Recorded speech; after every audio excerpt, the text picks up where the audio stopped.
Hey everyone. One of the things that drives me to putting my talks together is a reflection on the interactions I have in the clinic. And one that is a recurring theme that I think really needs to be out there is an understanding between a situation where a child or an adult, but I want to focus on children, but it does apply to adults, but problem where a child is not breathing properly and hence not sleeping properly, and the parents come in for that reason, but in the background, this child has problems with anxiety or emotional regulation, and that emotional regulation can be getting quite upset or getting quite angry, for example. And parents are often absolutely stunned and flabbergasted at times when I take the trouble and the effort to explain why there may be a link with their child's anxiety problems, for example, and the fact they can't sleep properly. And what I talk about is a situation because I think that the parents need to understand, but I want the children to understand. So what I tell the children is I tell them that they have developed a worry brain. So there's part of the brain that is there to worry about things. And back in the day, it served a very useful purpose, such which, circumstances where we could be prey for predators, for example. It's important to be vigilant about those things. But as time's gone by, we've substituted real genuine worries for, let's say, first world problems of sorts.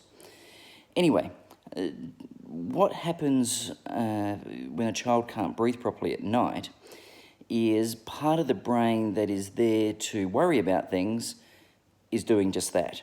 The brain is learning to worry at night because there are repetitive episodes of blockages to the breathing. So their worry brain gets a workout. And as I sort of explained to parents, if, for example, you wanted your child to learn to play the piano, how do you do it? You practice. The brain at night is practicing to worry. So what you get good at, you manifest during the daytime. And this is not just me rambling and ranting. I sat down and went through the scientific literature on this, focusing on a particular area of the brain called the amygdala. That's spelled Amygdala, amygdala.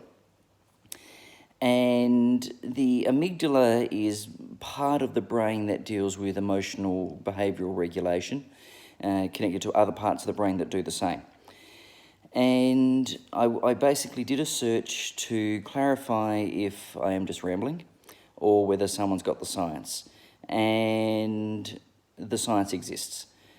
And the science dates back to 2009. So I just want to reflect on that, just that fact alone. 2009, researchers at UCLA, the University of California at Los Angeles, UCLA identified particular areas of brain damage, and that's exactly the words they used, brain damage, in people that had obstructive sleep apnea, airway breathing problems. And similar studies like this have followed on where they've looked at brains in adults and children showing damage in those same areas. And for me, it's okay that parents don't know this thing. What's not okay is once you know this thing, is to then ignore it. And when I go through this with parents, they'll ask me, because it can be a bit of a shock, say, look, your child needs surgery. That can be a bit of a sledgehammer at times. And they say, well, when should we get it done? Which the answer is yesterday. And the reason the answer is yesterday is because if their child is already having behavioural problems, emotional regulation problems, anxiety problems, learning problems, troubles at school, and so forth, that's a manifestation of brain function. And those things are suggestive of a dysfunctional brain. And whilst there's plenty of reasons why these things can come about, if it's in a situation where a child cannot breathe properly and as a result of that is not sleeping properly, then you've got some big problems on your hands that you need to fix yesterday. And I can only, again, emphasize and encourage things purely from an evidence-based point of view. And like I said, I sat down, went through the literature. 2009, they were doing brain scans showing brain damage, particular to areas that control emotion, behavior, learning.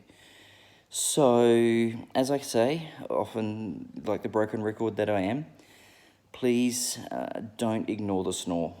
It's a significant problem that needs a timely solution. Thanks.